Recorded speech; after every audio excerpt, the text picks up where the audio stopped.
The House Oversight Committee says it has received a new batch of files tied to the case of deceased sex offender Jeffrey Epstein, this time from Epstein's estate, including a so-called birthday book that contains a message allegedly from Donald Trump to Jeffrey Epstein.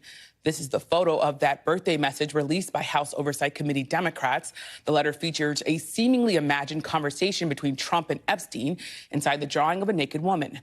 The letter concludes, "Happy birthday, and may every day be a wonderful secret." The president's deputy chief of staff just posted on social media saying that's not President Trump's signature. When the Wall Street Journal first reported the existence of the letter earlier this year, the White House called the story, quote, fake news, and the president publicly pushed back. Take a look. Do you maintain you did not write a letter for Jeffrey Epstein's birthday? I don't even know what they're talking about. Now, somebody could have written a letter and used my name, but that's happened a lot. I don't do drawings. I'm not a drawing person. I don't do drawings. Sometimes people say, would you draw a building? And I'll draw 4 lines and a little roof, you know, for a charity stuff. But I'm not a drawing person. I don't do drawings of women, that I can tell you. They say there's a drawing of a woman, and I don't do drawings of women. President Trump also filed a $10 billion defamation lawsuit against the newspaper and Rupert Murdoch, accusing the Journal of knowingly publishing false information to smear him. This latest development renews scrutiny of the relationship between President Trump and Epstein, despite the administration's best efforts to quash the issue and its claim that it's all a hoax. Joining me now is NBC News Capitol Hill correspondent Mel Zanona, NBC News senior White House correspondent Gabe Gutierrez, and NBC News national law enforcement and intelligence correspondent Tom Winter. So Mel, the action's right there where you are, so I'm going to start with you. What more can you tell us about the documents that the Oversight Committee received? Yeah, so the House Oversight Committee actually received a pretty wide range of documents. They had issued a subpoena to the Epstein estate, gave them a deadline of today to comply, and they confirmed that they have started handing over documents in what is being called a first round. The spokesman for the committee said that they have received, in addition to the birthday book, just a number of other documents. That includes Epstein's last will and testament before he committed suicide in jail, the non-prosecution agreement from 2007 involving Epstein. They also said various entries from his address book, his contact book, and also some information about his known bank accounts. Now, what's not included in this batch is any client list. That is something that an attorney for the estate said they're not aware that any such list exists. That's something also Ghislaine Maxwell denied ever existing. But the committee is going to make these documents publicly available once they start going through all of them. Of course, as you mentioned, Democrats went ahead and posted at least one of the entries from the birthday book that Trump allegedly sent to Epstein. But these documents are also expected to be redacted when they are posted, mostly to protect victims' identifiable information. Now, staffers for both sides of the committee, Democrats and Republicans, are expected to travel to New York later this week, where they'll be able to review the documents in their original form, unredacted, so we could potentially see even more information come out throughout the week. But certainly a big development for the committee, because they've been really stonewalled up until this point in their quest for more information about the Epstein case. Yeah, quite the image, and interesting, Mel, that you're saying more information could even come out. So, Gabe, have we gotten any more reaction to the White House given the release of now this birthday message? Yeah, well, Yamiche, so far, all we've gotten is that post on social media from Taylor Budowich, the White House Deputy Chief of Staff, who is basically making the argument that this is not the president's signature and that this is, in his words, defamation. Now, this is something that the White House has repeatedly argued that, of course, this ongoing lawsuit that you mentioned with the Wall Street Journal's parent company, but it does not appear at this point that the White House will be backing down. Now, I asked whether President Trump had been made aware of this release by the House Oversight Committee, and so far, from what we understand, White House officials had not spoken to him, but we're awaiting any response directly from the president, Yamiche. Yeah, definitely waiting to see what the president says. And Gabe, the president has also tried really hard to turn the page on this. He even called his supporters weaklings for asking for more information about Epstein.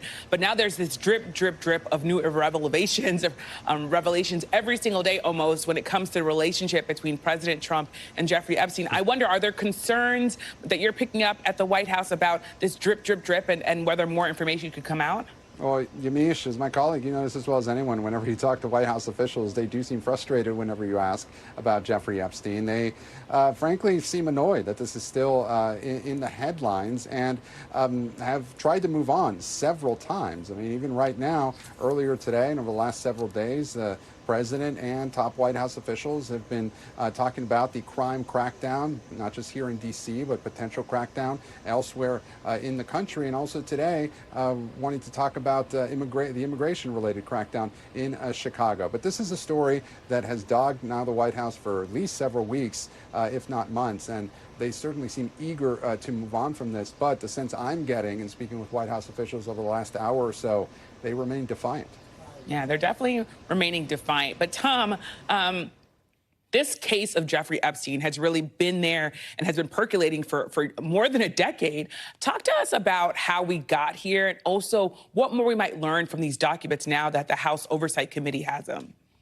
Well, these are documents that presumably would have been in the possession of Jeffrey Epstein and perhaps were not documents that had been previously seized by law enforcement, may not have been something that law enforcement had pursuant to a search warrant. On the other hand, they could be things that could be part of the FBI case file. It may not be the type of information that would normally be released to Congress through FOIA or subpoenas. So, yes, it is possible that we could actually start to see some documents and information that would be, quote, new to us and that our eyeballs have not been on them, whether or not they are particularly, provide some sort of revelation or some sort of a deeper understanding of who Jeffrey Epstein was, how he accumulated his wealth, and some more of kind of the secrets of the world that he lived, just based on what we've heard from the victims. That's not initially clear. The problem that they have with respect to if these documents were in the case file is that they really try to wall that off and fence that off, Yamiche. So this is the type of thing that we've been looking for because, again, it could potentially be helpful and at least be new. Yeah. And Tom, while we have you, you, of course, had this exclusive story over the weekend about the Justice Department's handling related to some other Epstein information. What kind of spotlight now does this new document, this birthday message, put on the Justice Department and how it's been handling the Epstein case overall? Yeah, you're referring to a letter that we sent to the court asking for the unredaction or the unsealing of two names that were filed that received payments of one $100,000, one $250,000. After that, Miami Herald reporting came out back in 2018. And so the government has said that those names should be held in secret, that they should remain sealed. How, when, if NBC News responds, that's something we'll leave for the docket. As far as broadening this out, Yamiche, and looking at it long term, the Justice Department here has done a thorough investigation, period. We've talked to a number of people that have been involved in the investigation.